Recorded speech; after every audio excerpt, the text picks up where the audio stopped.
Unlike many, my eclipse journey did not start weeks or months in advance, but only a few days. I had already made plans to go skiing that Sunday with my friend Christian, taking advantage of the late season snowfall we got on Thursday.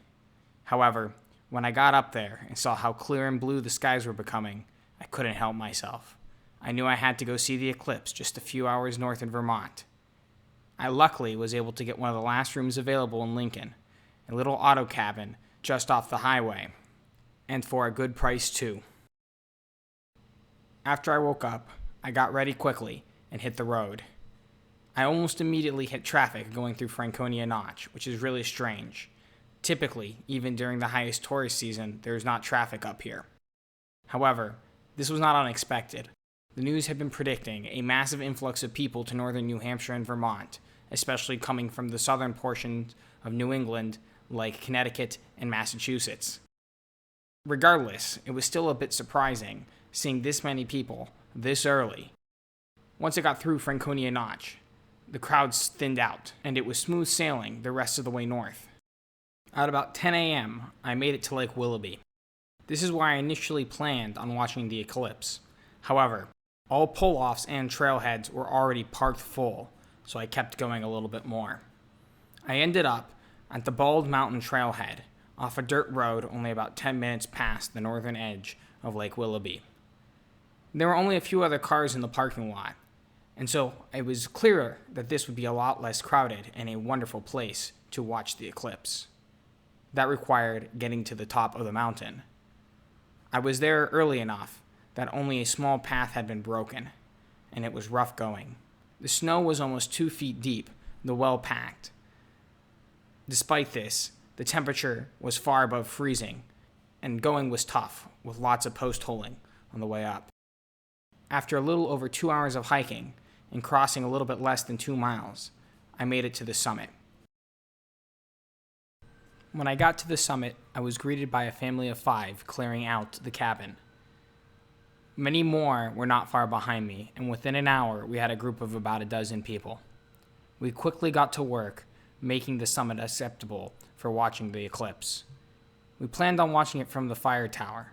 Some of our group went up and cleared off some ice. Others went down and helped make paths in the snow with a shovel, and others entertained the couple's kids. It didn't take long to get everything into tip-top shape, and we spent the rest of the time having fun. We built a snowman and gave it eclipse glasses so it could watch with us, and I went and enjoyed my customary summit beverage. Soon the sky began to darken, and the eclipse was upon us.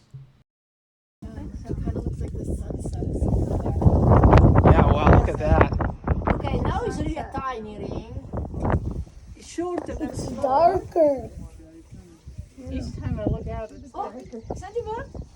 Those are some birds. Birds. It's darker. Yeah, there's almost not. Okay, now it's getting dark. Now it is getting dark. Now it's getting dark. It's almost gone. It looks like the sunset over there. Look, you have to put on your glasses. It's almost gone. It's a tiny, tiny bit of yellow. Look up to the sun. Oh yeah, there. Yeah, and it's getting smaller slowly, but it's...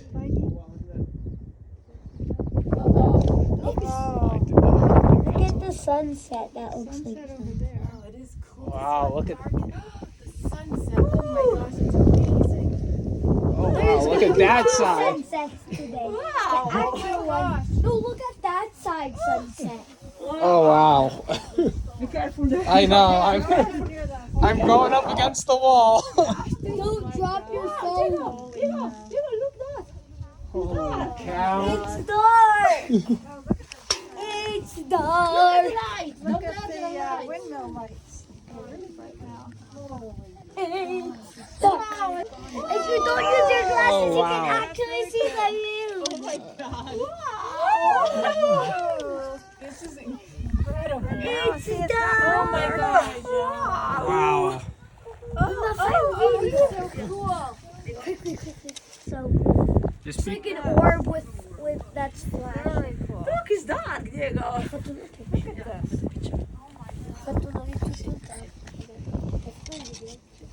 Oh, we can see Venus. I'm pretty sure that's Venus. Oh, wow. Venus. That star? Wow. Oh wow, look, And that's Venus. Two far, you can see. There is no sun. Wow. No sun and it's dark.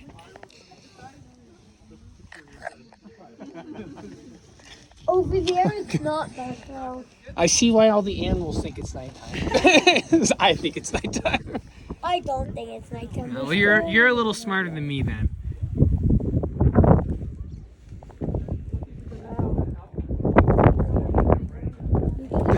Nighttime, why would people be at the top of the mountain?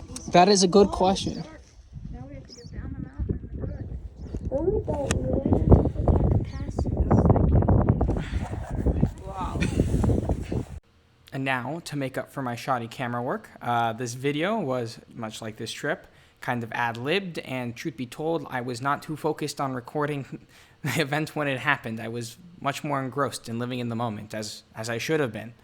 But to make up for that, here is a collection of stills of some of the few moments that my camera was actually in focus and could capture the beauty of the event. I hope you enjoy.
After totality passed, I didn't take much more time to enjoy the view before heading down the mountain. While it would have been fun to stay and watch the moon continue its path away from the sun, I knew the traffic was going to be pretty bad getting home. The hike down was kind of surreal. The lighting was just kind of weird. It's kind of hard to explain. The closest thing I've felt to it is after a migraine's gone, when your eyes can't quite focus and all the light is just sort of strange. Once I got back to my car and hit the road, it was actually pretty smooth going for the first 30 miles. That was until I got taken off onto a side dirt road in an attempt to move around traffic, which just led me to the only traffic jam I've ever seen on a dirt side road. I sat here for a while, and then I got onto another road and sat there for a while, and so on and so forth until night fell, and I continued to sit. And sit and sit and sit. All in all, it took almost 8 hours to get home. I was basically in bumper-to-bumper traffic until I got through the White Mountains. On the other side, things cleared up quite a bit, but it still wasn't, full highway driving. It was just actually moving instead of standstill traffic. Either way, though, it was well worth the trip. The traffic was just kind of part of the adventure. And trying to get home, which at certain points even involved using my paper atlas as the GPS was routing everyone the same way to try to get around the traffic, just creating more traffic jams, was just part of the adventure. Overall, an awesome day. Super glad I did it. One of the best sort of moment-of-the-moment decisions I've ever made, and something I'll remember for the rest of my life.